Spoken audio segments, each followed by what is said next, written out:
Boa tarde, galera! Hoje vamos apresentar um apanhado geral do texto, o letramento escolar e os textos da divulgação científica, a apropriação dos gêneros de discurso na escola, de Roxane Roja. Para começar, você sabe o que é letramento? De acordo com o dicionário, o letramento se refere ao domínio da capacidade de ler, escrever e interpretar textos. Mas, mais que isso, é a designação da capacidade e competência que o sujeito adquire a partir de uma função social da leitura e da escrita. Isso faz com que o conceito de letramento vá além da alfabetização, que se trata especificamente da aprendizagem, e não da competência que se tem no uso dessa aprendizagem. Roxane Rojo aponta que os estudos de letramento têm cada vez mais se atentado para a heterogeneidade das práticas sociais de leitura, escrita e uso da linguagem. Por conta dessa heterogeneidade, os termos multiletramento ou múltiplos letramentos têm se feito cada vez mais presentes.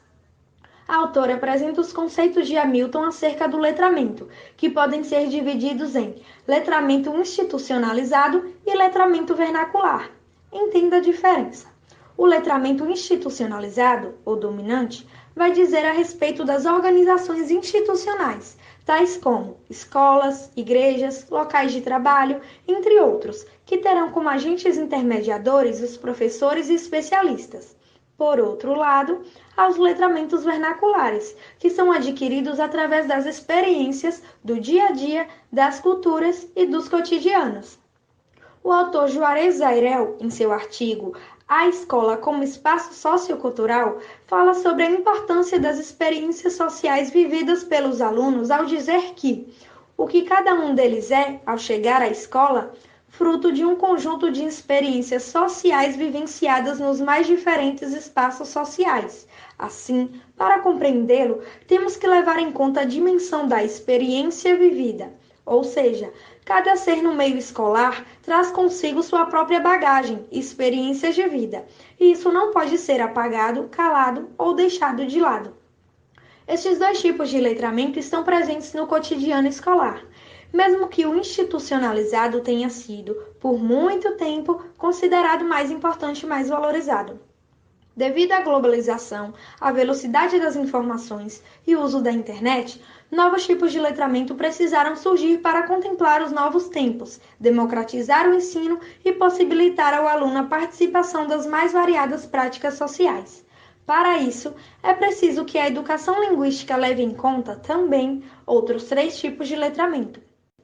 O primeiro são os multiletramentos, que consiste em trabalhar a linguagem, levando em consideração a bagagem social dos alunos e dos professores, valorizando as experiências vivenciadas para além do ambiente escolar, e assim estabelecendo um contato entre os letramentos institucionalizados e os culturais.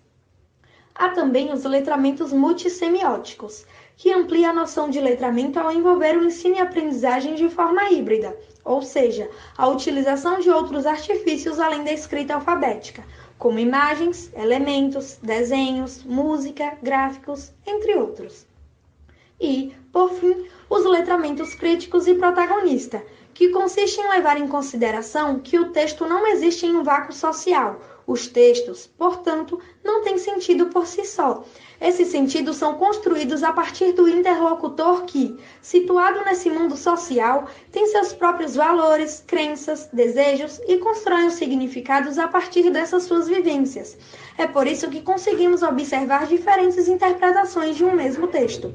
Isso se comunica diretamente com a ideologia freiriana, que afirma a importância da leitura crítica e de ter uma atitude curiosa, buscando compreender com clareza aquilo que está sendo lido e assumir uma posição a partir daquilo. Sendo assim, o estudo e a leitura não podem se tratar de uma mera decodificação e memorização, mas um exercício ativo, crítico e transformador. Freire também aponta a importância de buscar por textos em que o conteúdo ali apresentado se encontre no mesmo nível de compreensão do leitor, para que essa leitura crítica aconteça. Para que isso seja possível, é essencial que o escritor, por sua vez, conheça por qual tipo de público esse texto vai ser consumido, principalmente referente aos textos de divulgação científica. Esse é um dos pontos que Rojo vai dissertar no tópico: Gêneros da divulgação científica, de onde vem e como são. O conceito de divulgação científica nasce com o enciclopedismo, quando, no século XVIII, decorrente da vontade da democratização da cultura e busca pela liberdade, difundida pelos iluministas, os autores de Diderot e d'Alembert organizam a enciclopédia que levou cerca de 20 anos para ser construída e é composta por 28 volumes. Até os dias de hoje, textos de divulgação científica continuam sendo produzidos por diversos estudiosos e seguem o mesmo objetivo que lá no século XVIII motivou a criação da enciclopédia, a vontade de divulgar o conhecimento de forma mais abrangente, de democratizar a cultura e o conhecimento. Gêneros textuais como artigos, reportagens, resenhas, entre outros, são considerados gêneros pertencentes à esfera científica, pois se tratam de meios de difundir um conhecimento ou um estudo e é facilmente circulado em sites na internet, revistas ou bancas de jornais, facilitando sua divulgação. O verbete, por outro lado, utilizado na construção da enciclopédia, é considerado um gênero clássico de divulgação científica e foi o primeiro a surgir nessa esfera de circulação de textos. Foi muito utilizado, pois, por conta de seu formato mais simples e direto, tornava a divulgação desse conhecimento mais rápida. Hoje em dia, porém, não é um gênero muito utilizado por si só no campo do conhecimento científico, levando em consideração a facilidade de comunicação e compartilhamento de outros tipos de texto, mais elaborados e explicativos. Dialogando com o Ponto de Freire, Roxane Rojo afirma a importância de o autor desse artigo saber para qual tipo de público ele está falando, para que ele consiga adaptar o tipo de linguagem de acordo com o público-alvo. Acerca disso, Rojo distingue 3 esferas de produção, consideradas principais para os textos científicos. O primeiro são os discursos primários, que são aqueles que os cientistas têm como público-alvo os seus colegas de área. Nestes textos, não há preocupação em fazer grandes tipos de definição de conceitos já conhecidos pelas pessoas especializadas. Os discursos de divulgação científica têm como público-alvo pessoas que não são especializadas, mas que também não são leigas. É um público mais amplo, que tem certo conhecimento no assunto. Então, o autor utilizará uma linguagem especializada, mas dedicando-se a definir novos conceitos e também os mais relevantes. E, por fim, os discursos didáticos, que destinam a ensinar os alunos certos conteúdos científicos e não só divulgá-los. Esse tipo de texto dispõe de um número maior de explicações e detalhes, e também exercícios para assimilação e revisão do aluno. Esses textos são escritos com uma linguagem mais cotidiana, que facilite o entendimento do leitor, evitando uma linguagem rebuscada e técnica. Trazendo um pouco todas essas informações para o ambiente escolar, mesmo sendo mais comum encontrar esses gêneros de divulgação científica em disciplinas como ciências, história, geografia e matemática, eles também se fazem presentes nos livros didáticos de português. Com base nos dados coletados pelo Programa Nacional do Livro Didático, em 2005, os gêneros de divulgação científica ocupavam cerca de 18% dos livros didáticos de português, em 144 volumes destinados à língua portuguesa, isto é, 2.488 textos de um total de 13.828. Comparando os principais gêneros da esfera da divulgação científica com os textos dos livros didáticos, é possível observar que, enquanto no meio científico, os artigos, verbetes e as reportagens têm grande incidência e aparecem constantemente, no meio escolar, os gêneros mais frequentes são os textos didáticos e notas bibliográficas. Além disso, nos livros didáticos, essas coletâneas se resumem ao texto verbal, enquanto nos textos de divulgação científica há vários textos híbridos, contendo imagens, gráficos, tabelas e mapas.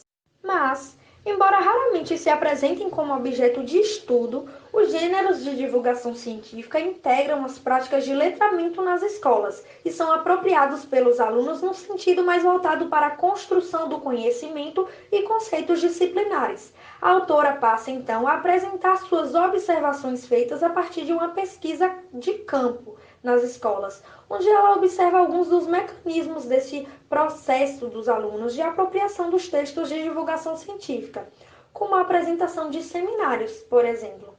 A partir dessa pesquisa, ela conclui que por mais que exista a presença dos textos dentro do ambiente escolar, ela é feita de forma autoritária, não dando muita abertura ao pensamento crítico e investigador.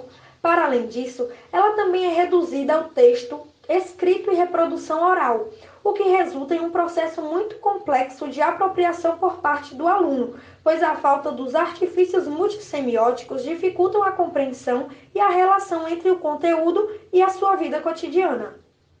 E o que você, professor, pode fazer com todas essas informações?